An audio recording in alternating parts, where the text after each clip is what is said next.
Bienvenidos una vez más a Alma Carmelita. En los últimos encuentros hemos conocido a algunos de los grandes protagonistas de la historia del Carmelo. Hemos subido al Monte Carmelo de la mano del profeta Elías. Hemos contemplado la confianza de San Simón Stock en la Virgen del Carmen. Hemos acompañado a Santa Teresa de Jesús en los últimos compases de su vida. Pero quizá haya una pregunta que todavía permanezca en nuestro corazón. ¿Qué es realmente el Carmelo? ¿Qué tiene esta familia espiritual que, desde hace siglos, sigue atrayendo a tantas almas enamoradas de Dios? La respuesta no se encuentra únicamente en sus conventos, en sus santos o en sus escritos. El verdadero tesoro del Carmelo es su modo de vivir el Evangelio. Es una espiritualidad que invita a buscar a Dios en el silencio, a cultivar una profunda vida de oración, a vivir como hermanos y a servir con humildad allí donde el Señor nos llama. No se trata de un camino reservado para religiosos o religiosas. Todos los cristianos estamos llamados a vivir, según nuestra vocación, esa amistad íntima con Dios que constituye el corazón del Carmelo. Hoy recorreremos paso a paso los 4 pilares que sostienen esta espiritualidad: la contemplación, la oración, la fraternidad y el servicio. Descubriremos que incluso cuando Dios parece guardar silencio, Él continúa obrando en lo más profundo del alma. Comenzamos. El carisma carmelita. La Orden del Carmen es guiada por los principios y valores en su regla de vida, que fue dada a la Orden por San Alberto, el Patriarca de Jerusalén. Es fundamental para la vida de los carmelitas, independientemente de su afiliación jurídica de la Orden, vivir en obsequio de Jesucristo y abrazar su Evangelio como norma suprema de nuestras vidas. Los carmelitas ven sus vidas influenciadas por el poder de su espíritu, permitiendo a cada uno descubrir la llamada divina para vivir juntos en el servicio mutuo de unos a otros y a toda la gente. La vida entera de los carmelitas se caracteriza por una búsqueda intensa de Dios, con una total adhesión a las enseñanzas de Cristo. Esto requiere que uno se transforme en Cristo, un proceso continuo de conversión.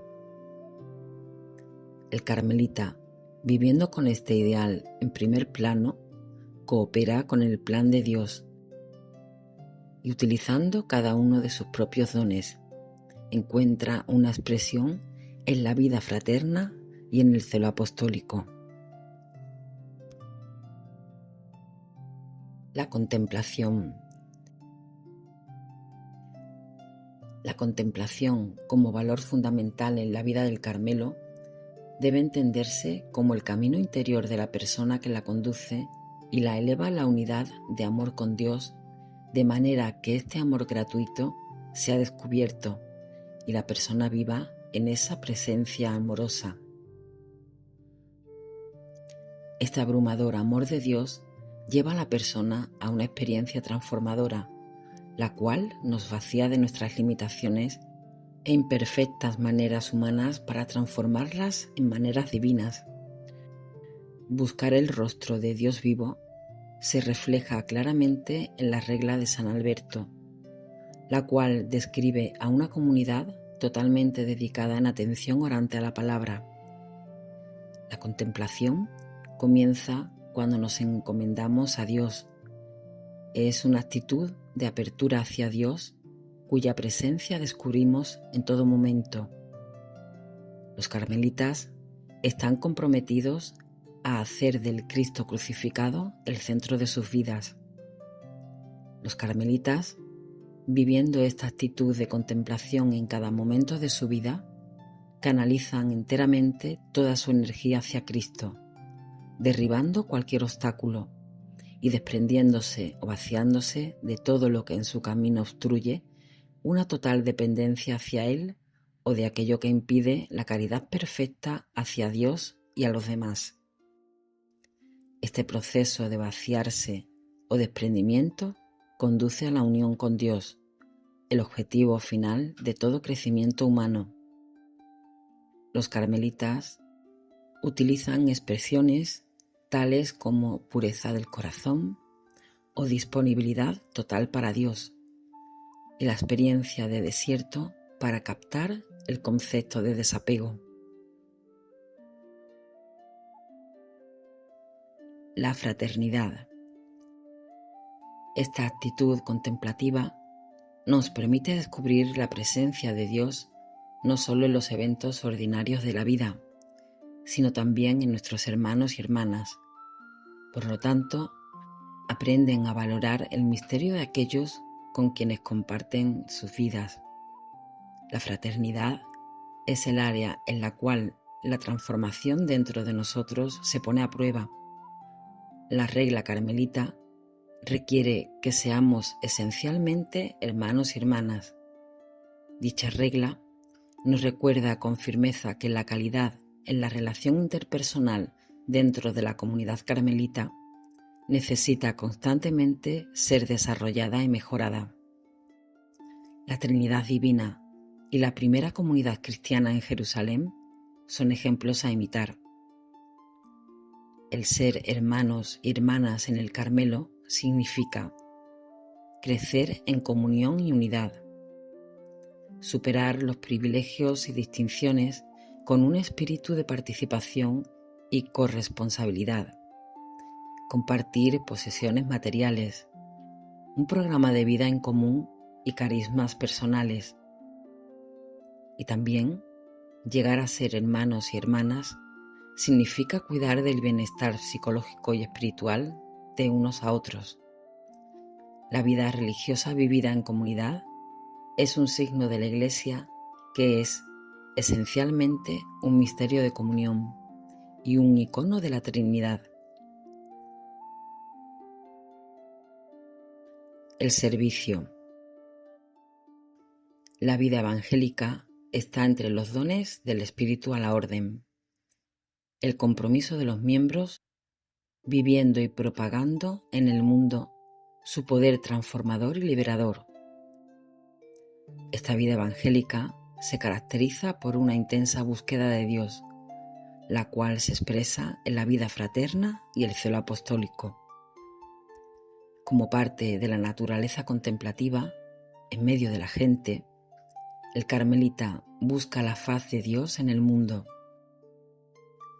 La tradición carmelita se entiende a sí misma como una parte viva de la Iglesia y de la historia, la cual es capaz de escuchar el mundo en el que vive y está dispuesta a ser cuestionada por el mundo. Dicha tradición está lista para enfrentar los desafíos de la vida y dar una auténtica respuesta evangélica basada en su carisma. El carmelita se muestra solidario con todos los que sufren, los que esperan y los que se comprometen con la búsqueda del reino de Dios. Esta manera de estar en medio del pueblo es, en última instancia, una señal y un testimonio profético. Es un mensaje profético de justicia y paz en la sociedad y entre la gente. La buena nueva requiere que esta profecía deba cumplirse a través de un compromiso activo para transformar sistemas de pecados en estructuras llenas de gracia. También, dicha manera de estar de los carmelitas es una expresión de elección para compartir en la vida de los pequeños. De esta manera, los carmelitas hablan de esperanza con sus vidas y no solo con sus palabras. Esta opción fluye naturalmente de la profesión del voto de pobreza en una tradición mendicante y también está en consonancia con la lealtad a Jesucristo de vivir en compromiso con los pobres y con aquellos en quienes el rostro de nuestro Señor se refleja tan claramente. La oración. La oración es la manera en que los carmelitas se relacionan con Dios, ya sea individual o comunitariamente. En la oración, uno se abre a Dios, quien gradualmente transforma a la persona a través de todos, grandes y pequeños, los eventos de la vida. Este proceso de transformación permite que uno sostenga auténticas relaciones y hace que uno esté dispuesto y deseoso de servir, además de ser capaz de tener compasión y solidaridad. Con la oración es posible presentar a Dios todas las aspiraciones, angustias, esperanzas y gritos de la gente. La práctica de la oración no es solamente la fuente de la vida espiritual carmelita, sino también determina la calidad de nuestra vida fraterna y nuestro servicio en medio del pueblo de Dios. La plegaria de confianza, si es predicada con fidelidad en medio de los acontecimientos complejos de la vida diaria, hace de la hermandad carmelita testigo de la presencia viva y misteriosa de Dios en medio de la gente. Antes de terminar con la oración, quisiera detenerme en una experiencia que todos, tarde o temprano, vivimos en la oración. Aquí podríamos decir que la oración es el corazón del Carmelo. Santa Teresa la definía con palabras sencillas y luminosas. No es otra cosa oración mental, a mi parecer, sino tratar de amistad, estando muchas veces tratando a solas con quien sabemos nos ama. Pero cuando escuchamos esta definición, puede surgir una pregunta que muchos llevamos dentro. ¿Qué ocurre cuando queremos tratar con ese amigo y parece que guarda silencio? ¿Qué sucede cuando rezamos durante días, meses o incluso años y no sentimos nada? ¿Significa eso que Dios se ha alejado? Los santos del Carmelo conocieron muy bien esa experiencia. No solo San Juan de la Cruz, con su célebre Noche Oscura, también Santa Teresa de Jesús atravesó largos periodos de sequedad, de lucha interior y de aparente silencio de Dios. Pocas experiencias resultan tan desconcertantes en la vida espiritual como el silencio de Dios. Hay momentos en los que la oración parece no encontrar respuesta. Las certezas se debilitan y la presencia que un día llenó el corazón parece haberse desvanecido. Quien ha recorrido un camino de fe conoce antes o después esa sensación de oscuridad. También Santa Teresa la conoció. Sus escritos están muy lejos de presentar una vida espiritual hecha únicamente de consuelos y experiencias extraordinarias. Teresa nos habla con una sinceridad desarmante de las dificultades para orar, de las distracciones, de las sequedades y de esos momentos en los que parece que Dios permanece en silencio. Precisamente por haber atravesado esas noches, su palabra sigue ofreciendo hoy una esperanza profundamente realista. En nuestra cultura, solemos identificar el silencio con la ausencia. Si alguien nos responde, pensamos que ya no está. Sin embargo, Teresa descubre poco a poco que con Dios ocurre algo distinto.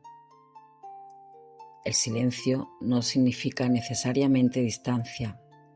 Muchas veces forma parte del modo en que Él educa el corazón. En su escrito de las moradas, especialmente al describir las últimas etapas del camino espiritual, Teresa explica que que el alma atraviesa pruebas que purifican su manera de amar. Dios deja de ser buscado por los consuelos que ofrece y comienza a ser amado por sí mismo. Es un proceso exigente porque obliga a pasar de una fe apoyada en lo que se siente a una fe sostenida por la confianza. Por eso Teresa nunca aconseja abandonar la oración cuando llegan las sequedades. Al contrario, es precisamente entonces cuando invita a perseverar con mayor humildad. La oración no consiste en sentir mucho, sino en permanecer junto a quien sabemos que nos ama, aunque no experimentemos nada extraordinario. Ella misma reconoce que hubo largos periodos en los que le costaba recogerse, en los que las preocupaciones ocupaban su mente, el cansancio parecía imponerse al deseo de orar, pero nunca concluye que Dios la hubiera abandonado. Con el paso del tiempo, comprende que incluso aquellos periodos estaban formando su corazón. Hay una pedagogía escondida en el silencio. Como ocurre en cualquier relación profunda, existen momentos en los que las palabras dejan paso a una presencia más serena. La amistad madura no necesita demostraciones constantes. También la relación con Dios atraviesa esas etapas en las que la confianza aprende a sostenerse sin apoyos sensibles. Esta enseñanza resulta especialmente actual. Vivimos acostumbrados a medir casi todo por lo que sentimos. Si una experiencia nos emociona, pensamos que funciona, pero si deja de producir satisfacción inmediata, tendemos a abandonarla. Teresa nos propone una lógica completamente distinta. La fidelidad vale más que la emoción pasajera. Eso no significa que la vida espiritual deba convertirse en un esfuerzo frío o rutinario. Teresa conoce demasiado bien el corazón humano para proponer una fe sin afectos. Lo que nos enseña es algo mucho más profundo. El amor verdadero permanece también cuando desaparecen las consolaciones. Quizá por eso sus escritos transmiten tanta serenidad. Nunca promete un camino fácil, promete un camino verdadero. Y en ese camino también hay silencios, esperas y noches que parecen interminables. Sin embargo, al mirar su propia vida, Teresa descubre que Dios nunca había dejado de acompañarla. Lo que en determinados momentos interpretó como ausencia, terminó revelándose como una presencia directa, paciente y transformadora. Dios seguía actuando, aunque ella no pudiera percibirlo. Esa convicción cambió su manera de afrontar las dificultades. Aprendió a no medir la cercanía de Dios por lo que sentía cada día, sino por la confianza que iba creciendo lentamente en su interior. Comprendió que la fe no consiste en tener siempre respuestas, sino en seguir caminando incluso cuando las preguntas permanecen abiertas. Todos atravesamos alguna vez momentos en los que parece que Dios guarda silencio. La oración se vuelve árida, las fuerzas disminuyen y el corazón se llena de incertidumbre. Teresa nos invita entonces a no interpretar demasiado deprisa ese silencio. Quizá no sea un abandono, quizá sea una invitación a descubrir una presencia más profunda, porque el silencio de Dios no siempre es ausencia. A veces es la forma más delicada con la que prepara el corazón para escucharle de una manera nueva. Quizá alguno de vosotros que me está escuchando necesitaba oír precisamente estas palabras. Tal vez llevas muchos años rezando por un hijo que se alejó de la fe. Quizá pides cada día por un esposo, por una esposa, por un nieto, por una enfermedad que no termina de sanar, o simplemente por un poco de paz para el corazón. Y sin embargo, el cielo parece guardar silencio.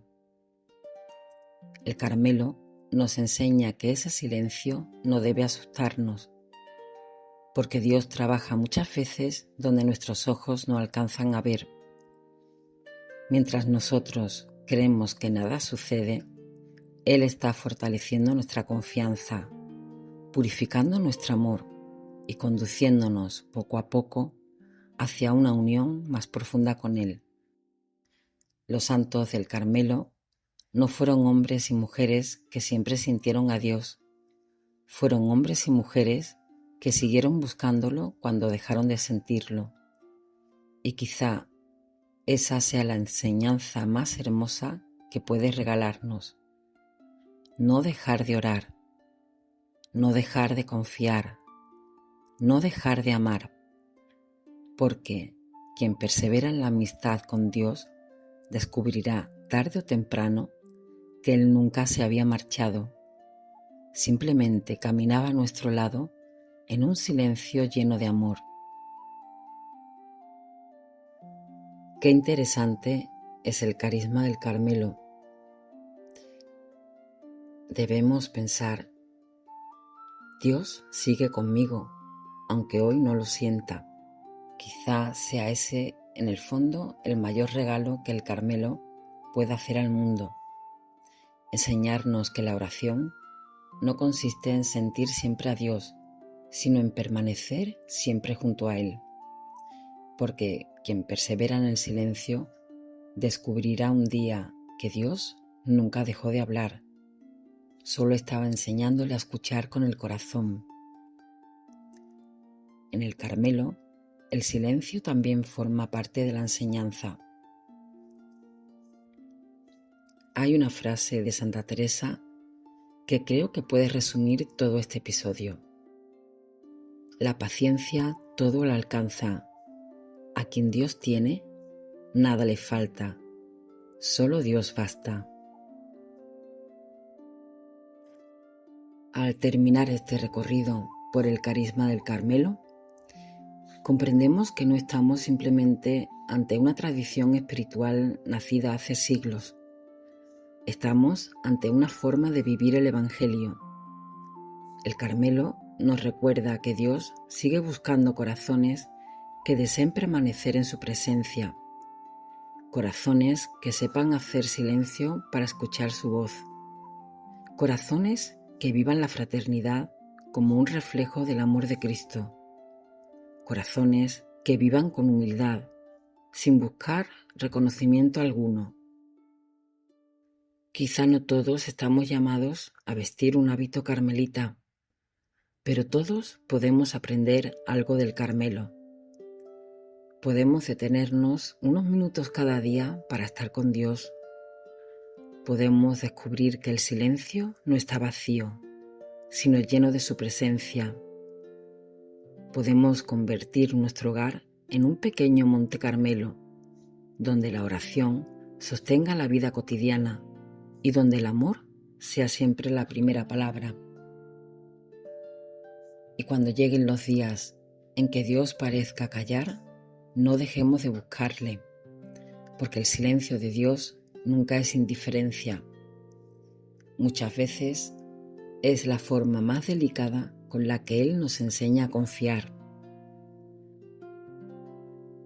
Que la Virgen del Carmen nos tome de la mano, que el profeta Elías nos enseñe a vivir siempre en la presencia del Señor, y que Santa Teresa de Jesús, San Juan de la Cruz, Santa Teresita del Niño Jesús y todos los santos del Carmelo nos ayuden a descubrir que la mayor aventura de la vida consiste en dejarnos transformar por el amor de Dios.